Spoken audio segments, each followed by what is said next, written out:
Shalom, everybody. I don't know if this video is actually going to be a part of the series that I'm doing on my experiences, though what I am going to talk about is going to be based on some of my experiences. So, I mean, it could go either way, but I know that I've just been doing a lot of those. I think I'm up to like part 7 or part 8 or something like that. And I don't know, I think it's the idea is like when you do like videos like that, it's better if they're just maybe like up to part 3 or something like that. But anyways, I just got started and I just all these just memories, just experiences just came, flowing, and they all seemed, pertinent because, again, the idea is to just share, I mean, my experiences, that, I can really relate to these videos that I'm watching. And, it's not just, me just offering opinions on something that I don't know about. I mean, no, this is something that I'm still on this journey. I'm still walking this walk. Like I said, I think I pointed out in one of, I think maybe video or part 6 or part 8, or I don't know, one of the last two that I did. I mean, if you notice these bags under my eyes, this is one of the results of that sleep deprivation, being just, woken up. Um, it's no, this it doesn't go away. And one of the things that I've had to accept is, and maybe this isn't, the right attitude, but one of the one uh, I've just had to, accept that this will, probably, continue. This is something that I think the Most High is allowing many of us to go through because of the experiences that we're gaining from them. And also it forces us to cling to Him because, now we know we are that group of people who know for a fact, that the enemy is real, that the kingdom of darkness is real. Now, let me just say right now off the top that, there is this idea that this is not spiritual, that this has nothing to do with the supernatural. And these are people who perhaps they're atheists, perhaps they're from from a non-Christian religious background, meaning maybe they're another religion, and so they don't view these types of events in the same way. But one of the things that I know and that I've come to accept is that, um, again, I don't even view myself as a Christian. I know that I'm a Hebrew Israelite, and I know that the Messiah, that he was not Christian, that none of the apostles were Christians, that none of those early followers of the Messiah, they were not Christians either. In fact, when by the time the term Christianity came along, I know also that those Christians and the Christians that we're dealing with today, those are two different people.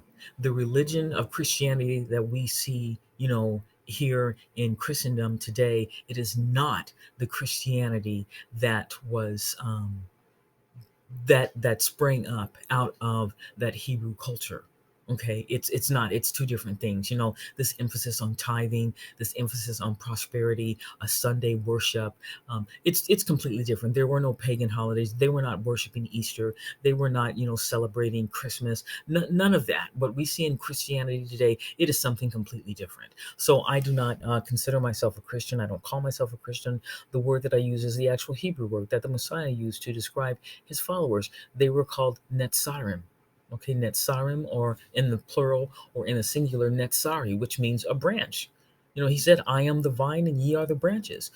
A branch. I'm a branch of the Messiah. He is the vine, and the Father, the Almighty Creator, is the husbandman. That's how that goes. And so that's the terminology that I use. And I'm not trying to discriminate. I'm not trying to judge or condescend or criticize. I'm just simply pointing that out. But having said that, I do view this, what is happening, from a spiritual perspective. And as I said many times, looking at 2 Corinthians 4, verse 18, look at the things that are not seen as opposed to the things that are seen. And I think that because those of us who are coming from a background or from a perspective where we see this as being technology or technological, using these devices and having these names for these these experiences, that people are creating and designing these gadgets that they're using. Well, they probably are. I'm not going to negate or deny or refute anything like that, but what it comes down to, what they're really tuning into and refining and using and electrifying and learning to emanate and create, frequencies and knobs and channels and, all this stuff, they're still working with spirit. Okay, that's the part that I really believe is at the foundation of this, that this is all spiritual. That's just and again, if somebody wants to refute that and challenge that, I mean, that okay, that's fine. Your comments are welcome. I'm not going to shut you down or block you.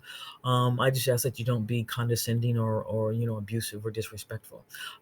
But so again, so this leads right into what I wanted to talk about, and that is these phrases, like v2k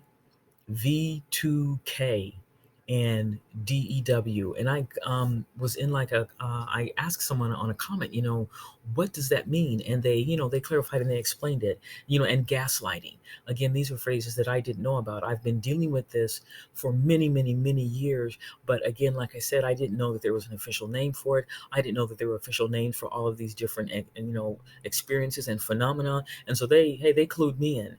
But basically, what I'm going to start with the one that really stood out the most, and that was the V2K.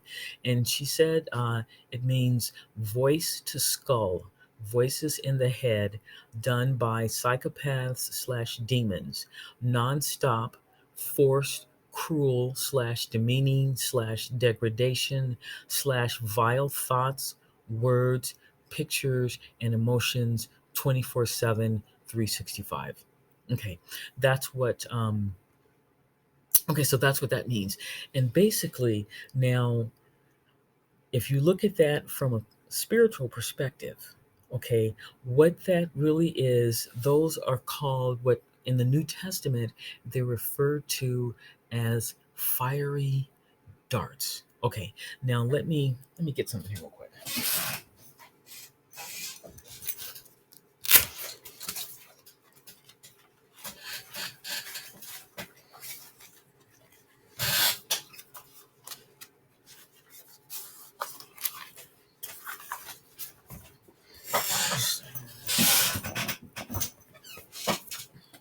Just wanted to grab my notes because I had written some information down, and I okay, so basically, okay, so okay, how can I explain this in a way that will make sense?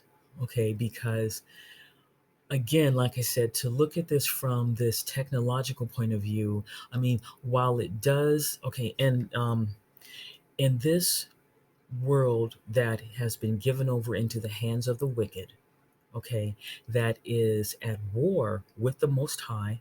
Okay, remember what Paul said, we battle not against flesh and blood, okay, but against powers, against principalities, okay. So we're talking about, things that are not seen. Again, here it is. That's really what this is about. But in this world that's been given over into the hands of the wicked, one of their strategies for this war is to deny and downplay and just move aside as much as possible the spiritual, because many of us, if they really allow, if the enemy who has control of the airways, who has, he's the prince of the power of the air, who has control of the airways, who has control of technology, who has control of mass communication, if that were really allowed, to really look at this from a spiritual point of view, many of us, okay, would, or more than is happening now, those of us who are really looking at this from a spiritual point of view, we are few and far in between. We are the minority, okay, in this world, okay, that's really looking at it this way, okay. But if they were really would allow this to use spiritual terminology and to acknowledge and and just accept, and use spiritual terminology and view this, let it be viewed in a spiritual way, many would definitely, more people would view it that way. More people would tune into the kingdom of light, okay, and the Most High, who is the Father of lights, okay, and his Son, okay, who was the light that came and dwelt amongst us, okay, that dwelt here on the earth. Okay. Okay. But since they're at war, okay, they deny that they push that down. So they want us to focus on the things that are seen. And what is seen is technology. Okay. So if you can have a box and have some knobs on it with maybe some antennas, and you turn it on, you hear the click, you see the green light, and you hear a noise, and then someone saying, these thoughts that you're thinking, and these images that are flashing through your head, that's coming from this box, and that's being shot up to a satellite, and that satellite is beaming it back down into you because you have a nano chip. And those are things that you can see. Okay. But Paul said that he admonished us to look at the things that are not seen, because the things that are not seen, those are eternal, but the things that are seen are temporal. Because we know that what we're really dealing with, if we look at this from a supernatural perspective, which is really is, if we look at it from a supernatural perspective, then that means that this has been going on long before the advent of technology. Okay. People were dealing with negative thoughts, negative images, constantly being bombarded with it, on and on and on, as she said in her post, 24/7, 365. People have been dealing with this for centuries, millennia, and there was no technology. So what reason were they giving then? You see? Okay, so I said that what it really is, if you look at it from a spiritual perspective, what it really is are fiery darts. Okay, now that if we look at that verse yeah, I was just referencing that in Ephesians. If we go to Ephesians chapter 6, so I got all these little bookmarks here. So we're going to go to Ephesians chapter 6. Man, so these pages are so thin, they get stuck together. And we look at where Paul talks about the putting on the whole armor of the Most High. Okay, the whole armor of the Most High. And if we look at verse, let's see. He talks about above all, this is Ephesians chapter 6. We're going to look at verse 16. He says, above all, taking the shield of faith, wherewith ye shall be able to quench all the fiery darts of the wicked. Okay, all the fiery darts of the wicked. Okay, so if you do and remember, it's written in English. Okay, we have it translated into English, but it was translated from, okay, Greek. Okay, so when we look at Greek, we go into a concordance. Okay, the Strong's concordance, and that word fiery, that's translated as fiery in English, it's actually a Greek word, and the Greek word is poroa.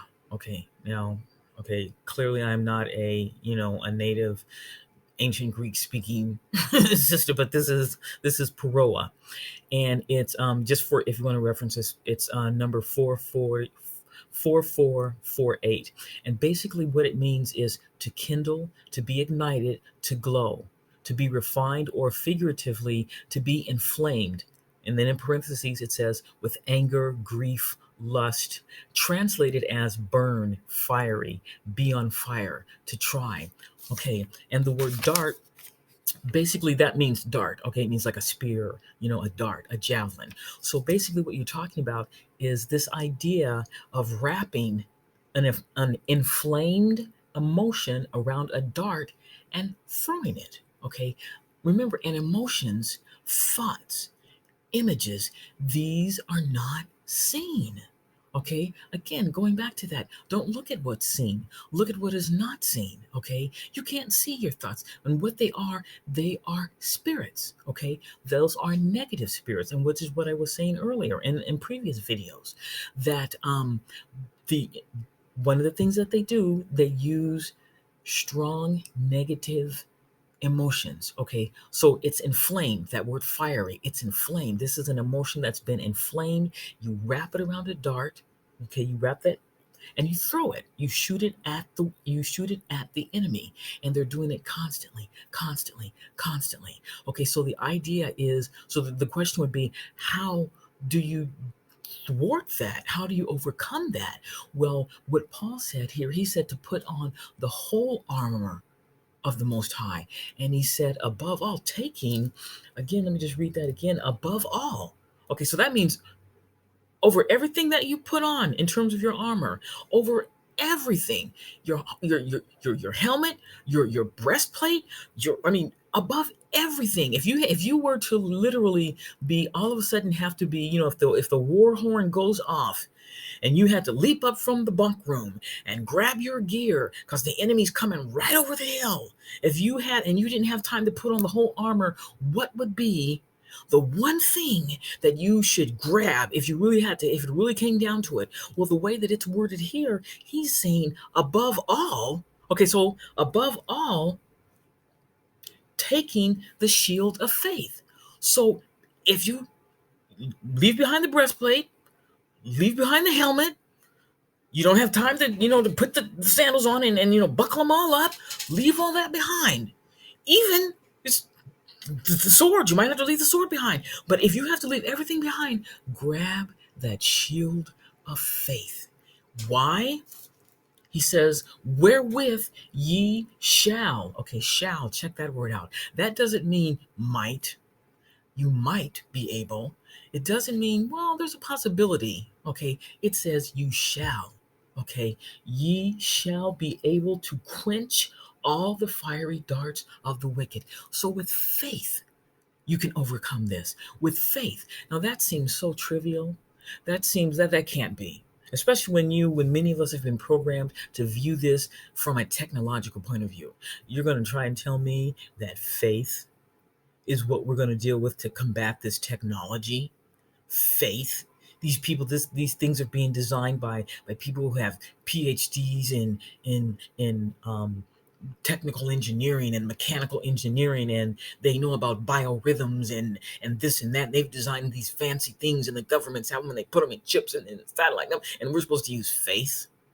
Okay, so I'm gonna finish this in another video, but because I'm running over, but yeah, faith. Okay, so I'm gonna finish this up in the second part. Okay, shalom.